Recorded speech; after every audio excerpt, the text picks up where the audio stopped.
বেশিক্ষণ সময় নিব না। হাসনাত ভাই অসুস্থ, হাসনাত ভাই অসুস্থ।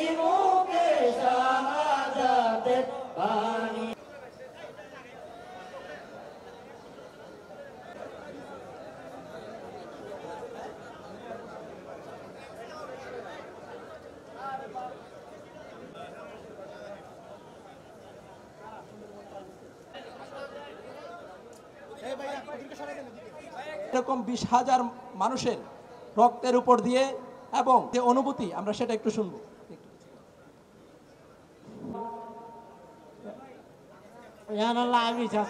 আমাদের বোনদের মধ্যে থেকে যে আহত হয়েছিল এমন একজনকে আমরা ডেকে আন্দোলনের পক্ষ থেকে যে কেন্দ্রীয় ঘোষণার পরিপ্রেক্ষিতে 16 ছিলেন। তো আলহামদুলিল্লাহ আমাদের এরপরে বিকালে রাজেশ কিন্তু উপযুক্ত উপর ভর করেছিল প্রত্যেকের যেন এই কক্সবাজারের মাটিতে বিচার হয়, সেটা আমরা চাই। পার করেছিলাম কক্সবাজারে 18 তারিখ, যারা আমাদের সাথে ছিলেন সবাই জানেন। প্রায় মাধ্যমে সেটা আমরা হায়ার অথরিটির কাছে পৌঁছানোর চেষ্টা করব। এটা যেহেতু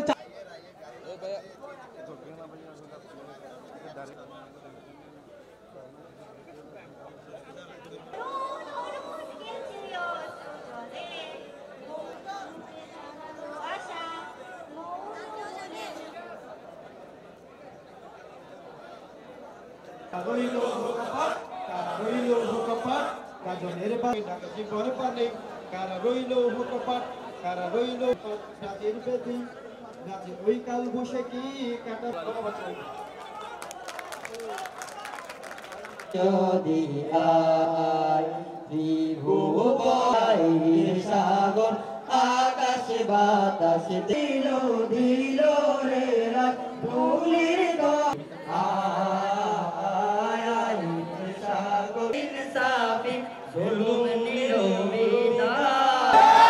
ডাক আসার সাথে সাথে আমরা বিপ্লবের জন্য রাস্তায় নেমে যেতাম। 16 তারিখ আমাদের দুটা মিছিল হয়েছে, দুটা প্রোগ্রাম হয়েছে, একটা সকাল 10টায় আর একটা বিকাল 3টায়। এই প্রোগ্রামগুলো শেষ করে এর পরের দিন আমরা যখন প্রোগ্রামের জন্য প্রস্তুতি নেই, সকাল 11টার দিকে স্বৈরাচারের গুন্ডা বাহিনী এসে আমাকে তুলে নিয়ে যায়। তারা আমাকে 24 ঘন্টা গুম করে রাখে। স্বৈরাচারের পক্ষে যখন নিউজ মিডিয়ারা ছিল, তেমনি এই নিউজ মিডিয়ারা আমাদের পক্ষও ছিল। তারা সাথে সাথে সিসি ফুটেজের মাধ্যমে আমার নিউজ, আমাকে যারা তুলে নিয়ে যাচ্ছিল তাদের ফুটেজ ভাইরাল হওয়ার কারণে তারা আমাকে কারাগারে প্রেরণ করতে বাধ্য হয়। না হলে হয়তো সেই 17 তারিখ আমাকে কলস পায়ে তারা নিয়ে যেত। এই স্বৈরাচার আল্লাহর রহমতে পতন হয়েছে। 18 জুলাই চট্টগ্রাম বহদ্দারহাটে শহীদ হন এবং বৈষম্য বিরোধী ছাত্র আন্দোলনের ব্যানারে আজকে যে নতুন বাংলাদেশ পেয়েছি, এই বাংলাদেশের আজকের কক্সবাজার জেলার শহীদদের স্মরণে যে আজকে যে অনুষ্ঠান, এই অনুষ্ঠান থেকে আমি শুধু একটাই দাবি করছি, এই খুনি হাসিনার সর্বোচ্চ শাস্তি বাংলাদেশের মাটিতে এনে ফাঁসি কার্যকর করা হোক। এটা আমি ছাত্র আন্দোলনের নেতৃবৃন্দের সাথে আবারও জোরালোভাবে দাবি করছি। স্বৈরাচারী শেখ হাসিনাকে বাংলাদেশের মাটিতে ফেরত এনে অবশ্যই ফাঁসি কার্যকর করা হোক। সাজ্জাদ হোসেন, আমি কক্সবাজার ইন্টারন্যাশনাল ইউনিভার্সিটির আইন বিভাগের একজন স্টুডেন্ট। গত 16 জুলাই কক্সবাজার থেকে যখন আন্দোলন শুরু হয়, আমি কক্সবাজারের, তখন আমার ফাইনাল এক্সাম ছিল। এক্সাম শেষে আমি আন্দোলনে যোগ দিই। আন্দোলন যখন চলমান তখন আমাকে আঘাত করেন ছাত্রলীগের স্বৈরাচারী খুনি হাসিনার একটি দল। ছাত্রলীগের ছেলেরা আমাকে আহত করেন এবং আমার মাথায় প্রচুর পরিমাণ আঘাত করেন, যার কারণে আমি বেশ কিছুদিন হসপিটালে ছিলাম। ওখান থেকে আসার পরেও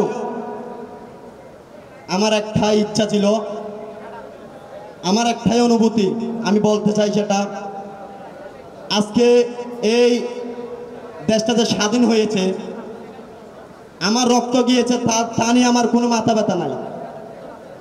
শহীদ আবু সাইদ, শহীদ মুগ্ধ, শহীদ ওয়াসিম, আমাদের কক্সবাজার জেলার শহীদ তানভীর, শহীদ নূর মোহাম্মদ, এবং শহীদ হাসান, এদেরকে যারা আহত করেছেন, এদেরকে যারা নিহত করেছেন এবং আমার শত শত হাজার হাজার ভাইদেরকে যারা আহত করেছেন, তাদেরকে কঠোর থেকে কঠোরতম শাস্তির আওতায় আনা হোক। ছিল তখন আমাদের এই যে তিনজন বোন, আমি সহ চারজন, আমরা চারজনকে হচ্ছে রাজীব নামের একজন ছাত্রলীগের স্বৈরাচারের একজন তিনি আসলে আমাদেরকে স্ট্রেট এবং বিভিন্ন লাঠি সুরা নিয়ে মারধর করেছিলেন। আমাকে পায়ে আঘাত করেছিল এবং হচ্ছে ঝর্ণাকে পিঠে, রাবেয়াকে হচ্ছে গায়ে এখন অবধি পর্যন্ত দাগটা আছে এবং রাফিয়া তাকেও কিন্তু গুরুতর আহত করেছিল। তো আমি আসলে আমাদের শিক্ষার্থীদের পক্ষ থেকে চাইবো যে এই স্বৈরাচারগুলোকে যেন শাস্তির আওতায় আনা হয়। প্রকাশ করতে পারছি, আমরা দ্বিমত প্রকাশ করতে পারছি এবং ক্ষমতাকে প্রশ্ন করতে পারছি। সুতরাং যারা শহীদ হয়েছে তাদের রক্তের যেই দায়ভার, সেই দায়িত্বটি আমরা যারা বেঁচে আছি তাদের প্রতি হচ্ছে আমাদের এই দায়িত্বটি, তাদের রক্তের বিনিময় মূল্য হচ্ছে পরিশোধ করা। তাদের রক্তের বিনিময় মূল্য যদি আমরা পরিশোধ করতে চাই তাহলে আমাদের কিছু কর্তব্য রয়েছে, এই স্বাধীন বাংলাদেশে আমাদের কিছু দায়িত্ব রয়েছে। আজকে আমার সামনে আপনারা যারা রয়েছেন অধিকাংশ হচ্ছে শিক্ষার্থী, অধিকাংশ হচ্ছে বিশ্ববিদ্যালয় পড়ুয়া শিক্ষার্থী, কলেজ পড়ুয়া শিক্ষার্থী, স্কুলগামী শিক্ষার্থী। আমরা দেখেছি আজকে আমাদের এই যে দ্বিতীয় বাংলাদেশের প্রেক্ষাপটটি তৈরি হয়েছে, এই তৈরি হওয়ার পিছনে অন্যতম একটি কারণ ছিল বার্ধক্যের নেতৃত্ব। আমাদের এই তরুণ প্রজন্মের ভাষা বুঝতে পারেনি, বার্ধক্যের শৃঙ্খলা আবদ্ধ যেই বার্ধক্যের নেতৃত্ব আছে তারা আমাদের তরুণ প্রজন্মের মনন বুঝতে পারেনি, মগজ বুঝতে পারেনি, মনস্তত্ত্ব বুঝতে পারেনি, যার কারণে এই বার্ধক্যের সাথে তরুণ প্রজন্মের একটা দূরত্ব সৃষ্টি হয়েছিল এবং এই দূরত্বের জায়গাটিতে তরুণ প্রজন্মের খুব সৃষ্টি হয়েছিল। তরুণ প্রজন্মের চাওয়া এবং প্রত্যাশার মাঝখানে একটি দৃশ্যমান ব্যবধান তৈরি হয়েছিল। এই ব্যবধানের জায়গাটিকে পুঁজি করে আমরা দেখেছি ফ্যাসিবাদী সরকার আমাদেরকে শাসন করেছে এবং শোষণ করেছে। আজকে আমাদের তরুণ প্রজন্ম হিসেবে এই ব্যবধানটি ঘুচিয়ে দেওয়া সেটি হচ্ছে আমাদের কর্তব্য। এই কর্তব্যটি পূরণ করার জন্য শহীদের রক্তের প্রতি আমাদের যে প্রথম যে দায়িত্ববোধটি রয়েছে সেই দায়িত্ববোধটি হচ্ছে এই ব্যানারে লেখা রয়েছে। এই ব্যানারে লেখা রয়েছে যে আমাদের সমাজে বিদ্যমান, রাষ্ট্রে বিদ্যমান, পরিবারে বিদ্যমান যে দুর্নীতি রয়েছে, চাঁদাবাজি রয়েছে, টেন্ডারবাজি রয়েছে এবং সমাজ বিচ্ছিন্ন যত অপকর্ম রয়েছে সেগুলোর বিরুদ্ধে আমাদের ছাত্র নাগরিকের আমাদের ঐক্যবদ্ধ অবস্থান থাকতে হবে। আজকে যদি স্বাধীনতার পরবর্তী সময়ে আমরা শহীদদের রক্তের যে কর্তব্যবোধ, এই কর্তব্যবোধটি ভুলে গিয়ে আমরা আমাদের নিজেদের স্বার্থে আমরা বিভক্ত হয়ে যাই এবং চাঁদাবাজ, টেন্ডারবাজ এবং আমাদের পারিবারিক দুর্নীতি, সামাজিক দুর্নীতি এবং রাষ্ট্রীয় দুর্নীতির বিরুদ্ধে আমাদের ঐক্যবদ্ধ অবস্থান নিতে আমরা ব্যর্থ হই, তাহলে সেটি আবার হচ্ছে ফ্যাসিবাদের পুনর্বাসনের জন্য আবার পরিবেশ তৈরি করে দেবে। সুতরাং রাষ্ট্রের সামগ্রিক কল্যাণের জন্য আমরা যেভাবে 5 আগস্টের পূর্বে আমরা ফ্যাসিবাদের বিপক্ষে আমাদের অবস্থান তৈরি করেছিলাম, আমাদের দল, আমাদের মত, আমাদের সংখ্যালঘু, সংখ্যাগুরু, ধর্ম পরিচয় সবগুলোর ঊর্ধ্বে উঠে আমরা সবার তখন পরিচয় ছিল বাংলাদেশ বনাম ফ্যাসিবাদ। ঠিক একইভাবে আমাদের বর্তমান ঐক্যবদ্ধভাবে আমাদের পরিচয় হতে হবে দুর্নীতি বনাম বাংলাদেশ, চাঁদাবাজি বনাম বাংলাদেশ, টেন্ডারবাজি বনাম বাংলাদেশ। প্রিয় সহযোদ্ধা, আমরা এটা স্বীকার করি, আমরা এখানে যারা রয়েছি এই সেমিনার কক্ষে আমরা যদি 100 মানুষ থেকে থাকি, 100 মানুষের রুচিবোধ আলাদা, পছন্দ আলাদা, পোশাকের ধরন আলাদা, কথা বলার ধরন আলাদা, তাদের আদর্শ হতে পারে আলাদা, তাদের রাজনৈতিক পরিচয় হতে পারে আলাদা, কিন্তু আমরা চাঁদাবাজির প্রশ্নে, দুর্নীতির প্রশ্নে, টেন্ডারবাজির প্রশ্নে আমাদের সবার পরিচয় এক, সেটা হচ্ছে বাংলাদেশ। 1940 সালে যে স্বপ্ন নিয়ে দেশ বিভাগ হয়েছিল, পুনর্গঠনের সময় কিন্তু আমাদের সেই স্বপ্নটির প্রতিফলন হয়নি।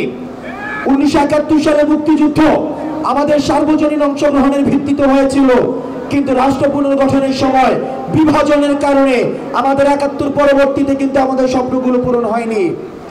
প্রিয় সহযোদ্ধা, 90-এ যখন আমাদের স্বৈরাচার পতন আন্দোলন হয়েছিল, আমাদের রাষ্ট্র পুনর্গঠনের পরে 90-এর আন্দোলন পরবর্তীতে সময়ে কিন্তু আমাদের এই যে স্বপ্নগুলো সেটির প্রতিফলন হয়নি। এখন সিদ্ধান্ত আপনার, এই 24 পরবর্তী সময়ে আপনারা কি বিভাজনের রাজনীতি করবেন নাকি ঐক্যবদ্ধভাবে আমাদের এই সিস্টেমলেসের বিরুদ্ধে আমাদের অবস্থান থাকবে?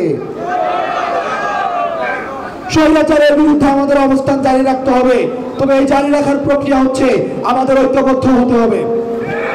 প্রিয় সহযোদ্ধা, আমাদের ইন্টারেস্ট হয়তো আলাদা থাকতে পারে, আমাদের রাজনৈতিক মতাদর্শ হয়তো আলাদা থাকতে পারে, আমাদের এখানে জামাত থাকতে পারে, শিবির থাকতে পারি, আমরা ছাত্রদল হতে পারি, আমরা বিএনপি হতে পারি, আমরা হচ্ছে ফ্যাসিবাদ বিরোধী যতগুলো রাজনৈতিক দল ছিল আমরা রাজনৈতিক দলের নেতা কর্মী হতে পারি, কিন্তু আমাদের সকলের সবার একটা জায়গায় আমাদের একমত হতে হবে।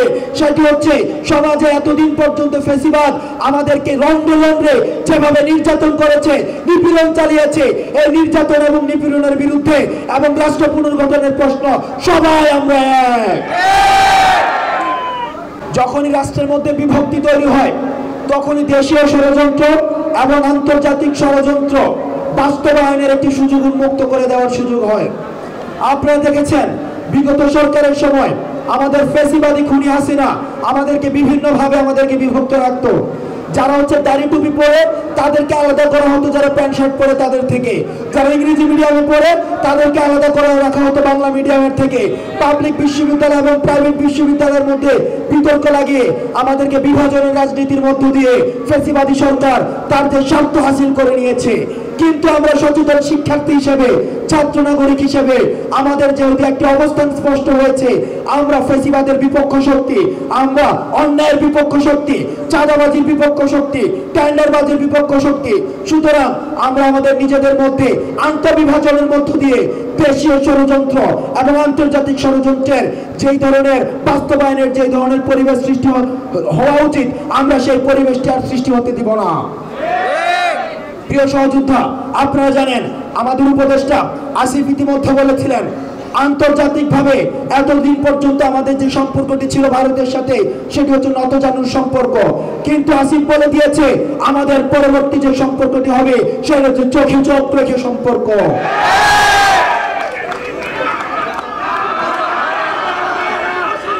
আরেকটি দায়িত্ববোধ আমাদের মধ্যে তৈরি করতে হবে, আমাদের সবার সৃষ্টিশীল মনন আমাদেরকে তৈরি করতে হবে, আমাদেরকে ক্ষমতাকে প্রশ্ন করতে হবে। যারা সংস্কারগত উন্নয়ন নিয়ে কথা বলে, যারা সিস্টেমের পরিবর্তন চায়, যারা হচ্ছে পদ্ধতিগত সংস্কার চায়, তাদেরকে আমাদের পক্ষের শক্তি ভাবতে হবে, তাদেরকে আমাদের কখনোই বিপক্ষ শক্তির মানুষ বানানো যাবে না। আমাদেরকে মাথায় রাখতে হবে আমরা একটি জায়গায় কিন্তু আমি আজকে বক্তব্যটা ফোকাস করছি, সেটি হচ্ছে আমাদের ঐক্যবদ্ধ থাকার যে গুরুত্ব। আমরা যদি আমাদের বিভাজনের রাজনীতির এই যে ট্র্যাপ বা ষড়যন্ত্র রয়েছে সেখানে যদি আমরা আমাদের পাড়া দেই, সেখানে যদি আমরা হচ্ছে আটকা পড়ে যাই, তাহলে কিন্তু রাষ্ট্র পুনর্গঠনের যে স্বপ্ন সেই স্বপ্নটি স্বপ্নই থেকে যাবে, সেটি আর বাস্তবায়ন করা সম্ভব হবে না। সুতরাং প্রিয় সহযোদ্ধা, অন্তত শহীদদের রক্তের কথা ভেবে আমরা আমাদের ব্যক্তি স্বার্থকে উপেক্ষা করে, আমরা আমাদের দলীয় স্বার্থকে উপেক্ষা করে, রাষ্ট্রের স্বার্থকে প্রাধান্য দিয়ে, বাংলাদেশের স্বার্থকে প্রাধান্য দিয়ে আমরা আমাদের ঐক্যবদ্ধের জায়গায় আমরা যতদিন না পর্যন্ত রাষ্ট্র পুনর্গঠিত হয়, যতদিন না পর্যন্ত বাংলাদেশ পুনর্গঠিত হয়, ততদিন পর্যন্ত আমরা ঠিক সেইভাবে একত্র থাকবো যেইভাবে আমরা একত্র হয়ে 5ই আগস্টে আমরা রাজপথে নেমে এসেছিলাম। আমাদের অবস্থান স্পষ্ট করেছি, আমরা বারবার বলতাম দালালি না রাজপথ, আমরা রাজপথ বেছে নিয়েছিলাম, আমরা এখনো পর্যন্ত রাজপথ বেছে নেব। এই জায়গায় আমাদেরকে সতর্ক থাকতে হবে। আপনাদেরকে আমাদেরকে হয়তো অনেকে বলতে পারে আমাদের সংগ্রাম বা আন্দোলন 5ই আগস্ট শেষ হয়ে গিয়েছে, কিন্তু 5ই আগস্ট হচ্ছে আমাদের সংগ্রামের একটি পর্যায় শেষ হয়ে গিয়েছে, কিন্তু 5ই আগস্ট পরবর্তীতে আমাদের আরেকটি সংগ্রাম শুরু হয়েছে। এই সংগ্রাম অব্যাহত থাকবে যতদিন না পর্যন্ত আমাদের রাষ্ট্রের পুনর্গঠন হচ্ছে। এই রাষ্ট্রের পুনর্গঠনের জন্য প্রিয় সহযোদ্ধা আমাদের সবার সহযোগিতা প্রয়োজন। আপনাদের কিছু কর্তব্য রয়েছে। গতকাল আমরা দেখেছি কক্সবাজারে একটি হসপিটালে একটি অনাকাঙ্ক্ষিত ঘটনা ঘটেছে। আমরা আপনাদের কাছে আহ্বান জানাবো, রাষ্ট্র পুনর্গঠন কখনোই শুধু ছাত্র নাগরিক দিয়ে সম্ভব নয়, এটা আমাদেরকে মেনে নিতে হবে। আমরা যারা ছাত্র নাগরিক রয়েছি, ছাত্র নাগরিকের পাশাপাশি আমাদের এই রাষ্ট্র পুনর্গঠনের জন্য প্রশাসনের সহায়তা প্রয়োজন, আমাদের পুলিশের সহায়তা প্রয়োজন, ডাক্তারদের সহায়তা প্রয়োজন, শিক্ষকদের সহায়তা প্রয়োজন, ব্যবসায়ীদের সহায়তা প্রয়োজন, অর্থাৎ সমাজের সকল শ্রেণী পেশার মানুষের সহায়তা কিন্তু প্রয়োজন, রাজনীতিবিদদের সহায়তা প্রয়োজন। সুতরাং আমরা ছাত্র নাগরিক এখানে যারা রয়েছি আমাদেরকে সচেতন থাকতে হবে। আমরা যখন প্রশাসনের সাথে কথা বলবো, আমরা যখন প্রশাসনের কাছে আমাদের চাহিদা বলবো, প্রশাসনের কাছে যখন আমাদের প্রত্যাশা ব্যক্ত করব, সেই বলার ধরনটি যেন আমাদের কখনোই এমন মনে না হয় আমরা তাদেরকে চাপ প্রয়োগ করছি, কখনোই যেন এমন মনে না হয় আমরা তাদেরকে বাধ্য করছি, বরং এমন যেন হয় আমাদেরকে মাথায় রাখতে হবে প্রশাসনের সাথে আমাদের কোনো প্রতিযোগিতামূলক সম্পর্ক না, বরং প্রশাসনের সাথে আমাদের সম্পর্ক হচ্ছে সহযোগিতামূলক। পুলিশের সাথে আমাদের কোনো প্রতিযোগিতামূলক সম্পর্ক না, পুলিশের সাথে আমাদের সম্পর্ক হচ্ছে সহযোগিতামূলক। সুতরাং আমরা পুলিশের সাথে যখন কথা বলবো, প্রশাসনের সাথে যখন কথা বলবো, আমরা সহযোগিতার টোনে কথা বলবো, আমরা কখনোই বাধ্যতামূলক টোনে কোনো কথা বলবো না। তাদেরকে তাদের কাজ করার জন্য আমাদেরকে সুযোগ দিতে হবে। সুতরাং আমাদের যদি কোনো পরামর্শ থাকে, এই পরামর্শটি অত্যন্ত বিনয়ের সাথে একাডেমিকভাবে ফর্মালভাবে তাদের কাছে উপস্থাপন করতে হবে। প্রিয় সহযোদ্ধা, ডাক্তারদের কাজ করার ক্ষেত্রে তাদেরকে উন্মুক্ত পরিবেশ দিতে হবে, কারণ ডাক্তারদের কাজ ডাক্তাররা ভালো বুঝেন, আমি ডাক্তারদের কাজ ভালো বুঝি না। সুতরাং হসপিটালে গিয়ে দাদাগিরি স্টাইলে ডাক্তারদের কখনো বাধ্য করা যাবে না। প্রিয় সহযোদ্ধা, এই রাষ্ট্র পুনর্গঠনের কাজে আপনারা দেখেছেন করোনা থেকে শুরু করে রাষ্ট্রের যতগুলো দুর্দিন এসেছে, ডাক্তাররা কি পরিমাণ অপরিসীম পেশাদারিত্বের সাথে আমাদেরকে সেবা দিয়ে যাচ্ছে। আপনারা ভুলে গেলে চলবে না, যখন 5 আগস্টের পূর্ব পর্যন্ত আমাদের ভাইদেরকে নির্যাতন করেছে, অনেক হসপিটাল রয়েছে আমাদেরকে চিকিৎসা দিতে চায়নি। অপরপক্ষে অনেক ডাক্তার রয়েছে তাদের নিজের পকেটের টাকা দিয়ে তারা মেডিসিন এনে দিয়েছে, তারা হসপিটালের ব্যাকডোর দিয়ে আমাদেরকে চিকিৎসা করে দিয়েছে, আমাদেরকে ব্যান্ডেজ করে দিয়েছে, আমাদের চিকিৎসা অব্যাহত রেখেছে। তারা প্রশাসনের রক্তচক্ষু উপেক্ষা করে ওইসব ডাক্তাররা আমাদের পাশে এসে দাঁড়িয়েছে। সুতরাং তাদের প্রতি আমাদের দায়বদ্ধতা রয়েছে। আমরা যদি কোনো হসপিটালে যাই, আমরা অত্যন্ত বিনয়ের সাথে তাদের কাছে আমাদের প্রত্যাশা ব্যক্ত করব। তাদেরকে কখনোই চাপ প্রয়োগ করার ছাত্র নাগরিক আমরা বিশ্বাস করি কখনোই ডাক্তারদের সাথে দুর্ব্যবহার করতে পারে না। সুতরাং আপনারা ডাক্তারদেরকে পেশাদারি কাজ করার উন্মুক্ত সুযোগ আপনারা দিবেন, যাতে করে ডাক্তাররা কখনোই প্রেশার ফিল না করে। আমরা দেখি যে গতকাল আইসিএতে যে ঘটনাটি ঘটেছে, সেটির জন্য ছাত্র নাগরিক থেকে শুরু করে সমাজের সকল শ্রেণী পেশার মানুষ থেকে পক্ষ থেকে আমি ডাক্তারদের কাছে দুঃখ প্রকাশ করি। আমরা চেষ্টা করছি প্রত্যেকটি জায়গায় গিয়ে আমরা সচেতনতা বৃদ্ধি করার। আমরা ছাত্র নাগরিক যদি সচেতন না হই, তাহলে আপনাকে মাথায় রাখতে হবে বাংলাদেশ বিনির্মাণ আর কখনোই সম্ভব নয়। আর ডাক্তার যারা রয়েছেন, আপনাদের কাছে আমরা বিনয়ের সাথে অনুরোধ করতে চাই, আপনারাও যেসব ডাক্তাররা এতদিন পর্যন্ত ফেসিবাদের দালাল হিসেবে কাজ করেছেন, আমরা আপনাদেরকে বিনয়ের সাথে বলতে চাই, আপনাদের এখনো সময় রয়েছে। আপনারা মানুষের সেবার মুখে চলে আসুন, কোনো রাজনৈতিক দলের সেবা আপনাদের প্রয়োজন নেই। ডাক্তারদের একটি পরিচয়, সেটিই যথেষ্ট, তারা হচ্ছে ডাক্তার। এর থেকে বড় পরিচয় আর কোনো প্রয়োজন নেই। পৃথিবীতে যদি সৃষ্টিকর্তার পরে মানুষ আর কাউকে দ্বিতীয় বিশ্বাস করে, সেটি হচ্ছে ডাক্তার। সুতরাং ডাক্তারদের আমরা যে মর্যাদা দেই, এই মর্যাদাই যথেষ্ট। আপনাদের নতুন করে কোনো রাজনৈতিক দলের ছত্রছায়া এসে আপনাদের মর্যাদা ক্ষুণ্ণ করার কোনো প্রয়োজন নেই। আমরা আপনাদেরকে কথা দিচ্ছি, ছাত্র নাগরিকে আপনাদের সাথে সহযোগিতামূলক সম্পর্ক রাখবে। প্রিয় সহযোদ্ধা, আমি আমার বক্তব্য শেষ করব শেষ একটি কথাই দিয়ে। রাষ্ট্র বিনির্মাণের কাজে আমাদের অনেক বাধা আসবে, অনেক ষড়যন্ত্র আসবে, অনেক বিভাজনের রাজনীতি আসবে, কিন্তু আমরা হয়তো আমাদের 100 উপলক্ষ হয়তো আমরা পার্থক্য হব, আমাদের মধ্যে পার্থক্য আসতে পারে, বিভাজন আসতে পারে, আমাদের 100টা হয়তো কারণ থাকবে যে কারণে আমরা একমত হতে পারবো না। কিন্তু প্রিয় সহযোদ্ধা, আমরা শুধুমাত্র একটা কারণে আমরা সবাই ঐক্যবদ্ধ থাকবে, সেটি হচ্ছে বাংলাদেশের প্রশ্নে। বাংলাদেশের প্রশ্নে আমরা কখনোই আপোষ করব না। যতদিন না পর্যন্ত বাংলাদেশ বাংলাদেশ দুর্নীতিমুক্ত না হচ্ছে, যতদিন না পর্যন্ত বাংলাদেশ চাঁদাবাজ মুক্ত না হচ্ছে, যতদিন না পর্যন্ত টেন্ডারবাজ মুক্ত না হচ্ছে, ততদিন পর্যন্ত আমরা ধরে নিব শহীদের যে রক্ত, সেই শহীদের রক্ত বৃথা গিয়েছে। যতদিন না পর্যন্ত বাংলাদেশ যদি প্রতিষ্ঠিত হতে পারে আমাদের স্বপ্নের মতো করে, তাহলে আমরা ধরে নিব শহীদের রক্ত দেওয়াটি হচ্ছে সফল।